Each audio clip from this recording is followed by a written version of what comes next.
चर्चा आहार की चल रही है। कैसे करना, आपकी नहीं, मुनिराज की। खड़े होके करना। कैसे करना? खड़े होके करना। आपको नहीं कहा, आपको तो बैठ के बताया है। तसल्ली से बैठ के खाना। मुनिराज के लिए कहा है खड़े होकर आहार लेना, क्योंकि बैठकर जितने आराम से और अच्छे से खाया जा सकता है उतना खड़े होकर के नहीं खाया जा सकता। प्रमाद रहित अवस्था। कौन सी अवस्था? प्रमाद रहित, आलस रहित। कई बार लोग एक आसन करते हैं तो बैठ के करते हैं। महिलाओं को, कुछ महिलाओं को मुझे मेरे पास जो खबर आई वो बता रही मैं आपको, वो बैठ के खाती हैं।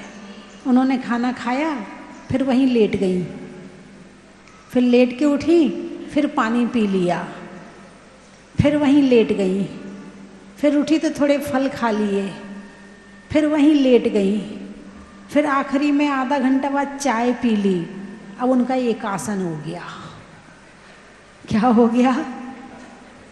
अरे बोलिए ना, एक आसन हो गया। 2-2.5 घंटे चलता है, लेकिन 2-2.5 घंटे खड़े होकर कोई आहार नहीं ले सकता है। बैठने की अवस्था आलस की अवस्था है, प्रमाद की अवस्था है, लेकिन जो खड़े होकर आहार लेने की अवस्था है वो प्रमाद रहित, आलस रहित अवस्था है। इसीलिए खड़े होकर भोजन बताया है, आहार बताया है। नहीं तो आराम से बैठ के ना करते। नहीं, यहाँ भी आलस नहीं।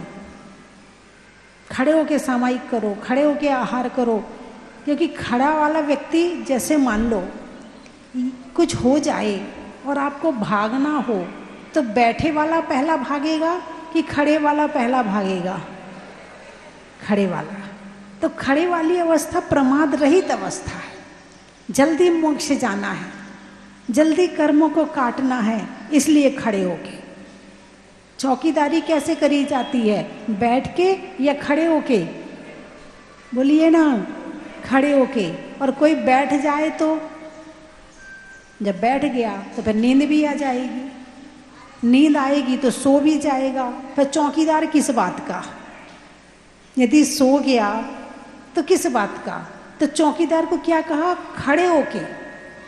और ज़्यादा कहा तो चलते चलते घूम के राउंड लो भैया, तो तुम्हारी ड्यूटी पूरी हो रही है, वरना ड्यूटी में चोरी हो रही है। क्या हो रही है? ड्यूटी में। क्योंकि खड़े व्यक्ति को नींद नहीं आएगी। कौन से व्यक्ति को नींद आएगी? जो बैठा हो। तो इसीलिए मुनिराज को कहा है कि खड़े होकर आहार लेना। नहीं तो आप कहो हम खड़े होकर खाते तो क्या हुआ? मुनिराज भी तो लेते हैं, वो भी तो ले रहे, हम ले रहे। उनमें और आप में बहुत अंतर है, जमीन आसमान का अंतर है। उनकी तुलना आप नहीं कर सकते हैं। उनकी बराबरी करोगे तो फिर बहुत सारी चीज़ों में बराबरी करनी पड़ेगी। वो एक बार लेते हैं, तुम भी लो। वो एक जगह खड़े होकर एक आसन पर लेते हैं, तुम चल फिर के मत खाओ, एक ही जगह खड़े रहो। वो हाथ में खाते हैं, तुमसे खाया भी नहीं जाएगा। थाली चाहिए, चम्मच चाहिए, कटोरी चाहिए। चावल खाना है तो हाथ खराब हो जाएंगे, चम्मच लेके आओ।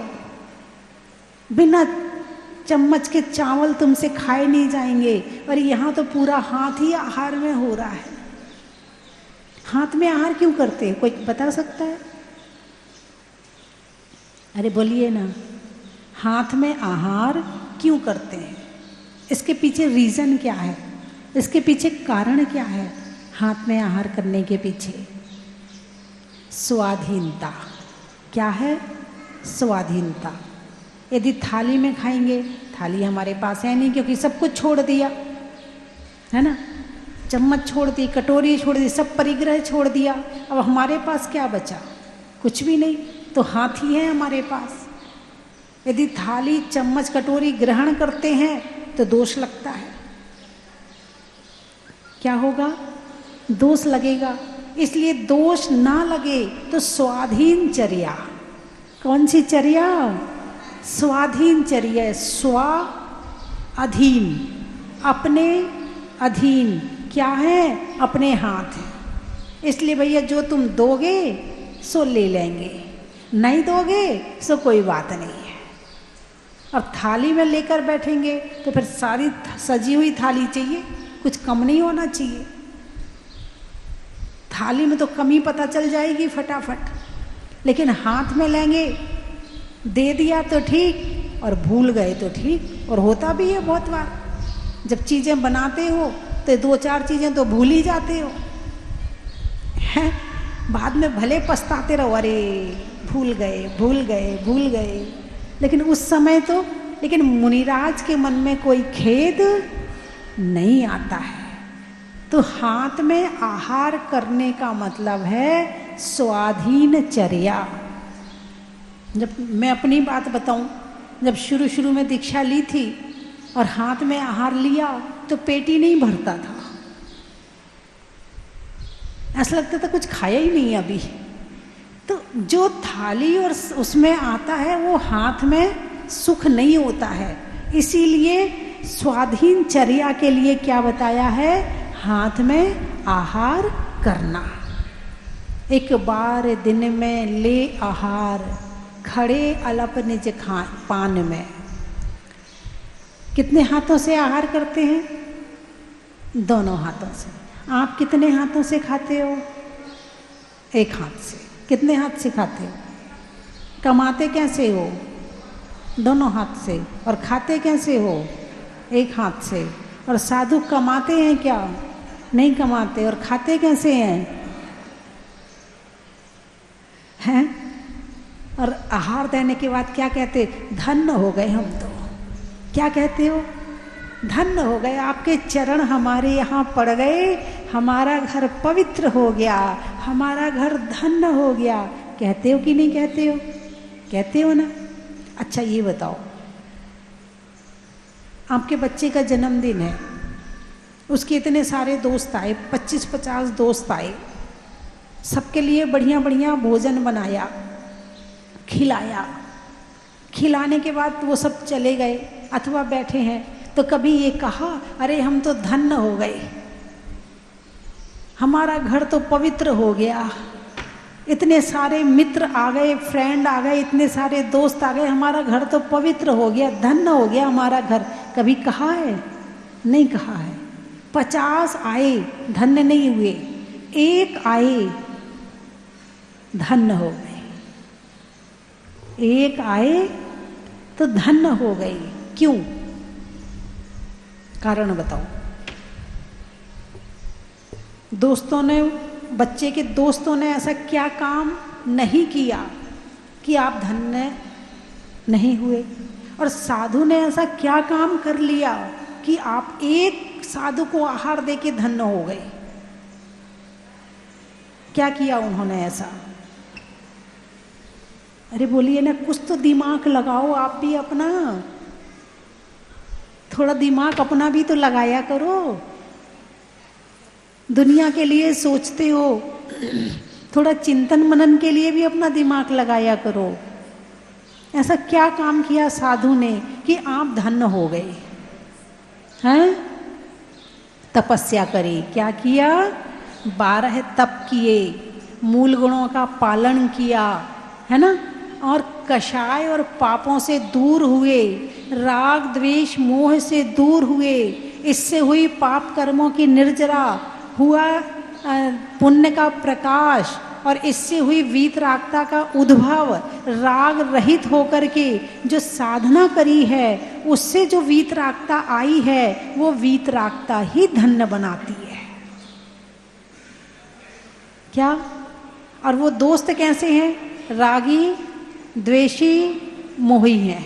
कब लड़ लें पता नहीं, कब लोभ कर लें, कब क्या कर लें कुछ पता नहीं।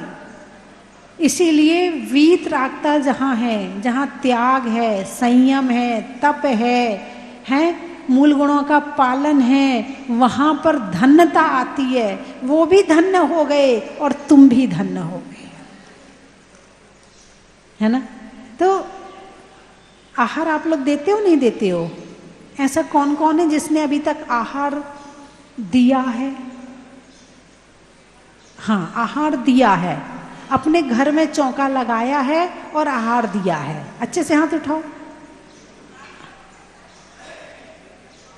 चलिए, अच्छा, एक बार ऐसा कौन है कि जिसके घर में आज तक एक ही बार चौका लगा है? चलिए, अच्छा, ऐसा कौन है कि जब भी साधु आते हैं तो चौका जरूर लगाते हैं? अच्छे से हाथ उठाओ। हाँ, देखो अब निकल के आए पक्के वाले। पक्के वाले अब निकल के आए कि जब भी साधु आए तो आहार जरूर चौका लगाकर, एक है कि किसी के यहाँ दे दिया, उसमें अपना क्या है? दान किसे कहते हैं? दान की क्या परिभाषा है? अपना हो, उसका नाम दान है ना। और गए, शोले के कपड़े बदले, और जो चौके में बना था, लाओ भाई लाओ, मन शुद्धि, वचन शुद्धि, काय शुद्धि, आहार जल शुद्ध है तो सही, लेकिन जो वास्तविक होना चाहिए वो नहीं है। जो वास्तविक होना चाहिए वो नहीं है। उत्तम तो ये है कि अपने घर में चौका लगा करके आहार दो। अब मान लो जून का महीना है, अभी तो चल रहा, आज तो मौसम अच्छा है, लेकिन हर समय जून में इस तरह का मौसम नहीं होता है। अब तुम्हारा घर 2 किलोमीटर दूर है और तुम्हारा नियम है कि घर में ही चौका लगाएंगे। अब बताओ सही है कि नहीं है? जितने में वो लेने जाएंगे और लेकर आएंगे उतने में तो तुम्हारा आहार ही समाप्त हो जाएगा। 2 किलोमीटर दूर, जून का महीना, धूप बहुत हो रही है, ऐसे समय में क्या करो? जहां हो रहा है वहीं अपनी व्यवस्था करो। या तो अपना घर मंदिर के पास बनाओ, विचार ही मत करो कि मुझे मंदिर से दूर जाना है। ये विचार करो कि यदि मैं मंदिर से दूर हो गया या हो गई तो मुझे साधु का सानिध्य भी नहीं मिलेगा, चौका लगाने में भी परेशानी आएगी। घर ऐसी जगह बनाओ कि यहाँ मन साधु आए और यहाँ चौका लग जाए। एक है कि हमें अच्छा घर बनाना है, बढ़िया घर बनाना है, और एक है हमें घर इसलिए बनाना है कि वहाँ साधु आ सके, वहाँ संतों का आवागमन होता रहे, ऐसा घर बनाना है। भले जगह छोटी है मगर घर ऐसा बनाना है कि जहाँ साधु आ सके। ऐसा घर किस काम का जिसमें संतों का आवागमन ही ना हो? अरे बोलिए ना, हैं? तो क्या करना चाहिए? भगवान महावीर ने क्या कहा है? कल शास्त्र पढ़ रहे थे तो चर्चा वैयावृत्ति पर निकली। वैयावृत्ति तो एक बहन जी बोली, आप तो करवाती नहीं हो माता जी वैयावृत्ति, मतलब पाँव नहीं दबाना। और कभी कभी करवा लेती हूँ, ज़्यादा कम करवाती हूँ। आप तो करवाती नहीं हो माता जी वैयावृत्ति। मैंने कहा आप वैयावृत्ति को केवल पाँव दबाने से मत बांधो। वैयावृत्ति का मतलब है सेवा। क्या मतलब है? सेवा। किस समय किस साधु को, अब साधु आए हैं और चौका मत लगाओ, पाँव दबाने पहुंच जाओ। महाराज जी आपकी तो वैयावृत्ति करनी है, आहार का टाइम है, हमारा तो नियम है महाराज, हम तो वैयावृत्ति करते हैं। अब कोई साधु तो मिले नहीं, आप वैयावृत्ति करवा लो, आहार का टाइम है, चौका मत लगाओ। अब बताओ इसको आप वैयावृत्ति कहोगे? नहीं कहोगे। जिस समय आहार का समय है तो चौका लगा करके आहार देना, ये वैयावृत्ति है। प्रवचन का समय है, प्रवचन में जाना और सुनना, ये स्वाध्याय भी है, तप भी है और वैयावृत्ति भी है। उनके शरीर में कोई बीमारी है, उन्हें कोई तकलीफ है, उनका इलाज करवाना, ये भी वैयावृत्ति है। मौसम के अनुकूल आहार देना, ये भी वैयावृत्ति है, उनके शरीर के अनुकूल, क्योंकि जरूरी नहीं है कि मौसम के अनुकूल ही सब होते हैं। भाई कुछ रोग बीमारियां ऐसी भी हो सकती है जो मौसम के प्रतिकूल, तो उन्हें उस तरह का आहार देना, ये भी वैयावृत्ति, व्यवस्था करवाना। एक महाराज जी थे, उनके वैयावृत्ति में बड़ी रुचि थी, संतों की खूब सेवा करते थे, खुद मुनिराज थे। क्या? खुद मुनिराज थे और संतों की वैयावृत्ति करते थे। स्वर्ग में उनकी चर्चा चली कि यदि आज वैयावृत्ति में सबसे पहला नाम किसी का है तो उन मुनिराज का है। दो देवों ने सोचा चलो परीक्षा करते हैं। दो देवों ने मुनिराज का रूप बनाया और वहां जहां वो थे पहुंच गए। आहार का समय था, थोड़ी देर पहले का समय था। मुनिराज के पास जब पहुंचे तो बोले, आहार बताओ महाराज, क्या व्यवस्था करूं आपके लिए, क्या करूं, कैसी सेवा करूं आपके लिए। बोले मुझे महाराष्ट्र का दूध चाहिए, कर्नाटक के दाल चाहिए, बंगाल के चावल चाहिए, तो मैं आहार लूँगा, नहीं तो मैं आहार नहीं लूँगा। उन मुनिराज ने सेवा के द्वारा, वैयावृत्ति के द्वारा इतनी तपस्या वो कर चुके थे कि उनको रिद्धियां प्राप्त हो गई थी। उनने अंतर्ध्यान रिद्धि से पलक झपकते वो कर्नाटक पहुंच गए, पलक झपकते वो महाराष्ट्र पहुंच गए, पलक झपकते वो बंगाल पहुंच गए, वहाँ का सामान मंगवाया और वहाँ पर जो भी था उनसे वो तैयारी करवा दी और उनका आहार करवा दिया। बाद में वो देवता प्रकट हुए कि हम तो देव हैं, हम तो आपकी परीक्षा के लिए आए थे। ऐसा नहीं है कि वैयावृत्ति से कर्मों का नाश नहीं होता। लोग ये समझते कि केवल माला फेर लो, माता जी कोई अच्छा सा मंत्र दे दो तो हमारी विपत्ति दूर हो जाए, हमारी आपत्ति दूर हो जाए। लेकिन वैयावृत्ति करने से पापों का नाश होता है और पापों के नाश से तुम्हारी बीमारी, तुम्हारी जो घर की परेशानी है वो भी दूर होती है। ये मत सोचो कि केवल मंत्र जाप कोई अच्छा सा कि मनोवांछित प्राप्त आए, पुत्र प्राप्त आए, ये प्राप्त आए, वो प्राप्त आए। तुम्हारे अंदर सेवा की भावना नहीं है तो वो मंत्र भी काम नहीं करेगा, क्योंकि जिसके अंदर सेवा की भावना नहीं है उसके अंदर अभिमान अधिक है, और जिसके अंदर अभिमान अधिक है उसके पापों का बंध ज्यादा हो रहा है। वो विनयवान नहीं है, वहां पापों का बंध ज्यादा हो रहा है, उसको तो नमोकार मंत्र भी असर नहीं करेगा। लेकिन जो झुक के रहता है, जो अंतरंग तप है, क्या प्रायश्चित, विनय और वैयावृत्ति, किसका नाम बता रही हूं मैं? अंतरंग तपों का नाम बता रही हूं। प्रायश्चित, विनय और वैयावृत्ति, स्वाध्याय, वित्सर्ग और ध्यान, ये 6 तप हैं अंतरंग, अंदर के। विनय यानी विनय, यथा योग्य जो जैसा है उसकी विनय करना। मैं क्यों बोलूं उससे?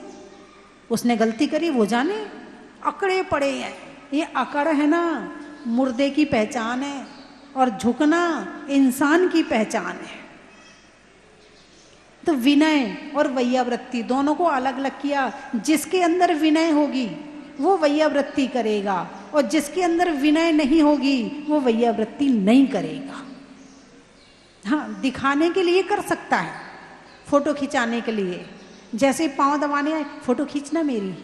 मैंने कहा बहन वैयावृत्ति की फोटो मत खींचो। वो वहां भी फोटो खींचने तैयार की, देखो मैंने माता जी की वैयावृत्ति करी। आहार दे रहे हैं, हाथ इधर, फोटो में ध्यान,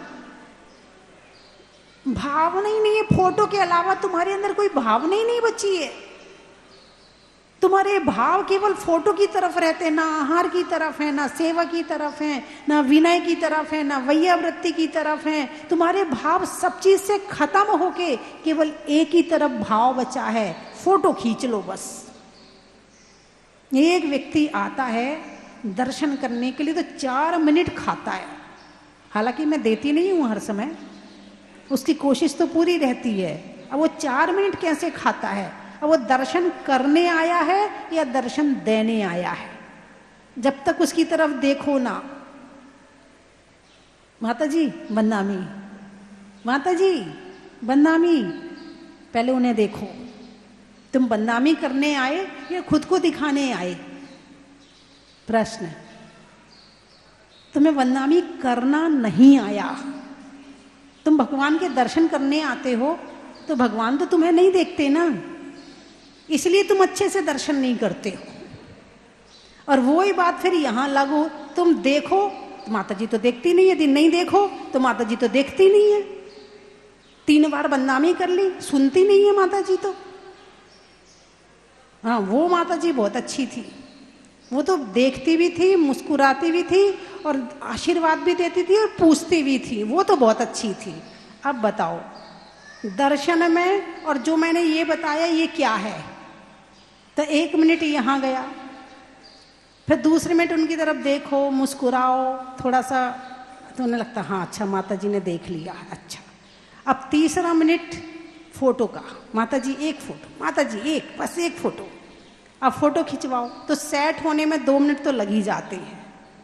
अब मेरे कितने मिनट चले गए? 4 मिनट। क्या मिला? अरे बोलिए ना, क्या मिला? ठीक है, जैसे साधु बैठे हैं वो अपना काम कर रहे हैं, करने दो, तुम अपना काम कर लो, वो बात अलग है। लेकिन नहीं, माता जी देखो फोटो खींच रही माता जी। हाँ, बहुत सारे भक्त आते हैं ऐसे, माता जी हाथ उठाओ ना। न सेवा, न उन्हें हमें आहार देना, ना वे हमारी पांव दबाने आए हैं, ना वे हमारे वैयावृत्ति करने आए हैं, ना वो हमारे किसी काम आने वाले हैं। वो तो केवल एक ही काम के लिए आए हैं, अपनी फोटो खिंचा के अपना स्टेटस बनाने आए हैं कि माता जी के साथ हमारा फोटो खिंच गया है। ना उन्हें आहार से मतलब, ना साधु की सेवा से मतलब, ना किसी चीज से मतलब। और फोटो खिंचवाई तो कौन सा बड़ा काम कर लिया? अभी आप घूमने के लिए जाओ और वहां शेर मिल जाए तो फोटो तो तुम शेर के साथ भी खिंचवा लोगे। अभी कोई फूल का पौधा मिल जाए, अच्छी सी ग्रीनरी मिल जाए, तुम फोटो वहां भी खिंचवा लोगे। और तुमने हमारे साथ भी फोटो खिंचवा लिया तो कौन सी बड़ी बात है? सब एक कैटेगरी में है। फोटो पर से ध्यान हटाओ। इस फोटो ने तुम्हें बर्बाद कर दिया, तुम्हारे विचारों को, तुम्हारी सेवा को, तुम्हारी भक्ति को। यदि वास्तव में अपने पाप कर्मों का नाश करना चाहते हो तो जीवन में सबसे पहले सेवा, सबसे पहले वैयावृत्ति, यदि ये तुम्हारे जीवन में है तो समझना कि तुमने अपने जीवन से कुछ प्राप्त कर लिया है। और वरना तो ऐसे अच्छे कपड़े पहन के और मुंह पे लिपस्टिक लगा के और अच्छे बाल बना के, और मॉडल भी खड़े रहते हैं, वो जो दुकानों में खड़े रहते हैं ना, दुकानों में अच्छे कपड़े पहनते हैं, उनकी भी लिपस्टिक लगी होती है, बाल बने होते हैं, और तुमने भी कर लिया तो उसमें और तुम में कोई अंतर नहीं है, कोई फर्क नहीं पड़ेगा। क्या फर्क है? हम सेवा कर सकते हैं, हम वैयावृत्ति कर सकते हैं, हम साधना कर सकते हैं, हम दया कर सकते हैं, हम करुणा कर सकते हैं, तो कोई अंतर है। वरना वो जो दुकान की मॉडल खड़ी है वो भी वही काम कर रही, तुम भी वही काम कर रहे, दोनों में कोई अंतर नहीं है। यदि जरूरी है तो जीवन में सबसे बड़ा गुण, श्रावक के जीवन का सबसे बड़ा गुण सेवा है, वैयावृत्ति है। और जिस घर में नारी के अंदर, पुरुष के अंदर सेवा के भाव नहीं है, तुम्हारा बेटा ही तुम्हें 1 गिलास पानी नहीं देगा, फिर बाद में पछताओगे, मेरा बेटा तो पूछता ही नहीं है, मेरे बेटे को तो मैं रोती भी हूं तो देख के दया भी नहीं आती है। आने वाली पीढ़ी ऐसे ही आ रही है, अपने सुख के लिए जी रहे सारे। हमारी पर्सनल लाइफ भी तो कुछ होती है, हम अपनी लाइफ ना जिए क्या? हम अपनी खुशी ना देखें क्या? इसी के लिए जी रहे हैं। और जहाँ ये बात आ जाएगी, वहां सेवा का गुण खत्म हो जाएगा, दया का गुण खत्म हो जाएगा। जहां सेवा है वहां दूसरा पहले है, मैं बाद में हूं, वो पहले है। और जहां ये खुशी, अपनी खुशी, पर्सनल लाइफ वाली बात है, वहां मैं पहले हूं, दूसरा बाद में है। इसीलिए घर के कलेश बढ़ रहे हैं, इसीलिए तलाक बढ़ रहे हैं, इसीलिए टेंशन बढ़ रहा है, इसीलिए दुख बढ़ रहा है, क्योंकि लोग सुख देना नहीं चाहते हैं, सुख लेना चाहते हैं। और जहां देने के भाव आ जाएंगे तो मिलना अपने आप शुरू हो जाएगा। और कहीं करो मत करो, मगर संतों से जुड़ने का तो एक ही रास्ता है। कौन सा रास्ता? संयम का, वो तुम ले नहीं पाओगे। तो एक रास्ता बचा सेवा का, वैयावृत्ति का, और तुम वो भी नहीं कर पाए तो तुम्हारे पास अच्छी ऊर्जा कहाँ से आएगी? पॉजिटिव ऊर्जा चाहिए कि नहीं चाहिए? कहाँ मिलती है? मंदिर से तुम्हें लेना आता नहीं है, संतों से तुम जुड़ते नहीं हो, अब तुम्हारे पास पॉजिटिव ऊर्जा कहाँ से आएगी? अरे बोलिए ना। और जब पॉजिटिव ऊर्जा नहीं मिलेगी और नेगेटिव ऊर्जा से भरे रहोगे तो टेंशन और दुख के अलावा कुछ भी होने वाला नहीं है। एक बार दिन में ले आहार, खड़े अलप निज पान में, कचलौंच करत न डरत परिस है, सो लगे निज ध्यान में। सो लगे निज ध्यान में। तुम भी सुखी होना चाहते हो, तुम भी अपनी पर्सनल लाइफ जीना चाहते हो, और हम भी अपनी पर्सनल लाइफ जीना चाहते हैं। तो हमारी पर्सनल लाइफ में और तुम्हारी पर्सनल लाइफ में क्या अंतर है? तुम्हारी पर्सनल लाइफ शरीर के स्तर की है और हमारी पर्सनल लाइफ आत्मा के स्तर की है। तुम भोगों को पर्सनल लाइफ मानते हो, खुशी मानते हो, और हम आत्मा के सुख को सुख मानते हैं। पर्सनल लाइफ जीना है तो हमारी वाली जियो, इससे बढ़िया लाइफ दुनिया में है ही नहीं है। जिसके भी मन में भाव हैं कि हम पर्सनल लाइफ जीना चाहते हैं, वो हमारी लाइन में आ जाए। इससे बड़ी पर्सनल लाइफ कहीं मिलने वाली। हम किसी के विषय में ना सोचें, कोई हम पे दबाव डालने वाला नहीं है। हम किसी से बात ना करें, हम पे कोई दबाव डालने वाला नहीं है। क्यों? क्योंकि हमारी पर्सनल लाइफ है। दीक्षा ले ली, हम मौन लेना चाहते हैं, मौन लेते हैं, कोई दबाव नहीं डालता हम पे, माता जी बोलो। अरे बोलिए ना, डालता है क्या कोई? नहीं डालता। क्यों नहीं डालता? Personal life. यदि वास्तव में पर्सनल लाइफ जीना चाहते हो तो साधु के अलावा दुनिया में पर्सनल लाइफ है ही नहीं है किसी की।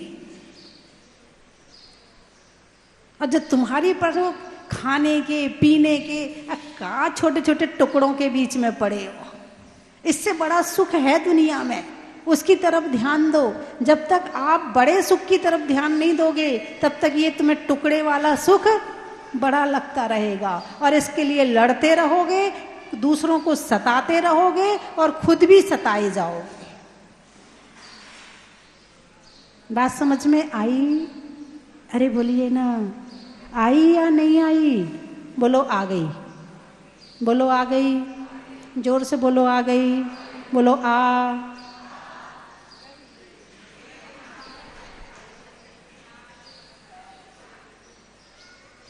Personal life. नहीं बोलना तो नहीं बोलना, नहीं सुनना तो नहीं सुनना, नहीं करना तो नहीं करना। ये है पर्सनल लाइफ। तुम्हारी क्या पर्सनल लाइफ है? सबकी एक दूसरे की आंखें देख देख के जियो, भोगों के लिए, वो भी भोगों के लिए। जीना है तो आत्मा के स्तर की जिंदगी जियो, है ना। आज मैं यहाँ से बिहार करना चाहूँ, कौन मना करेगा? कोई नहीं करेगा। आज मैं यहाँ आना चाहूँ, कौन मना करेगा? कोई मना नहीं करेगा। और आपको कहीं जाना हो तो हटने में तिमिर का, तीर्थंकरों में वीर का, और लगने वाले लड़कियों के स्मार्ट गर्ल शिविर का। हर कोई स्मार्ट बनना चाहता है ना, इसलिए शिविर भी वही वाला लगा रही हूँ, है ना। हिंदी में मात्रा का, स्कूल में छात्रा का, और आज आपकी जहाजपुर की यात्रा का। अनाज में दाने का, इनाम में पाने का, और आप सबके यहाँ पर आने का। सावन में बिया का, दिवाली में दिया का, और आने वालों में बिजौलिया का। और कहाँ से आए? नागपुर। गाने में सुर का, नृत्य में नूपुर का, आने वालों में नागपुर और जयपुर का। बड़ौदिया। अच्छा, राम की सिया का, काम में किया का, और आने वालों में बड़ौदिया का। और सलुम्बर, सिंगोली, दवाई की गोली का, कोयल की मीठी बोली का, और आने वालों में सिंगोली का। बड़ा ही महत्व है। आनंद, आनंद से आए हो, कालू वाला आनंद। बड़ौदा गुजरात में। अच्छा अच्छा, ठीक है। सर्दी में खिड़की के बंद का, नहीं होने में द्वंद का, और आने वालों में आनंद का। बड़ा ही महत्व है। सिरसागंज से आए हैं। अच्छा, नहीं होने में रंज का, पंजाब में पंज का, और आने वालों में सिरसागंज का। बड़ा ही महत्व है। चलिए, गुवाहाटी, ट्रेन में टीटी का, घर में बेटी का, और आने वालों में गुवाहाटी का। बड़ा ही महत्व है। लोहारिया। अच्छा, रसोई में धनिया का, जातियों में बनिया का, और आने वालों में लोहारिया का। बड़ा ही महत्व है। दिल्ली, त्रियंचों में बिल्ली का, डंडा में गिल्ली का, और आने वालों में दिल्ली का। बड़ा ही महत्व है। इंदौर, आम की बौर का, खाने में कौर का, आने वालों में इंदौर का। मेरठ, लुहार में खटखट का, हरिद्वार में मठ का, और आने वालों में मेरठ का। बांसवाड़ा, जनवरी में जाड़ा का, जाड़े में काढ़ा का, आने वालों में बांसवाड़ा का। सलुम्बर, धरती में अंबर का, धरती में अंबर का, और महीनों में दिसंबर का, और आने वालों में सलुम्बर का। बड़ा ही महत्व है। बूंदी, पक्ष में सुधी का, मंदिर में वेदी का, और आने वालों में बूंदी का। बड़ा ही महत्व है। झांतला। अच्छा, शहर में तला का, गाने में गला का, और आने वालों में झांतला का। बड़ा ही महत्व है।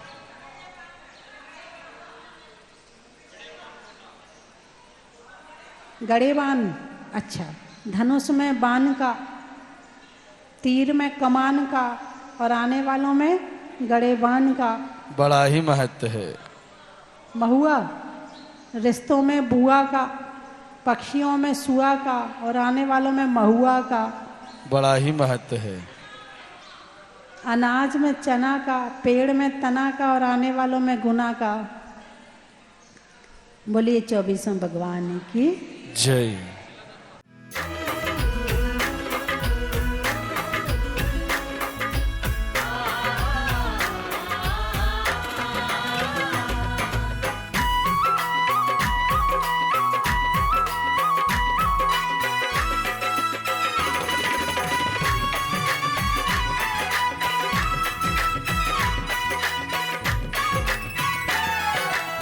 कंचन की थाल को सजाओ रे आज, रत्नों की थाल को भर लाओ रे आज। आओ आओ करे रे गुणगान आरती भगवन की। आओ आओ करे गुणगान आरती भगवन की। आओ आओ करे रे गुणगान आरती भगवन की।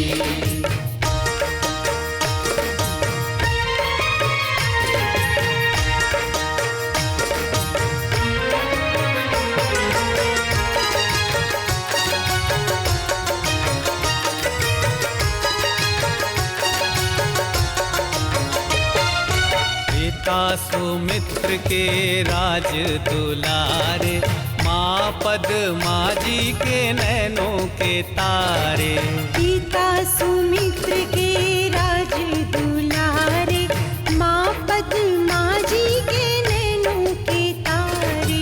राजगृही में जन्म लियो आप, राजगृही में जन्म लियो आप। आओ आओ मनाए खुशी आज आरती भगवन की।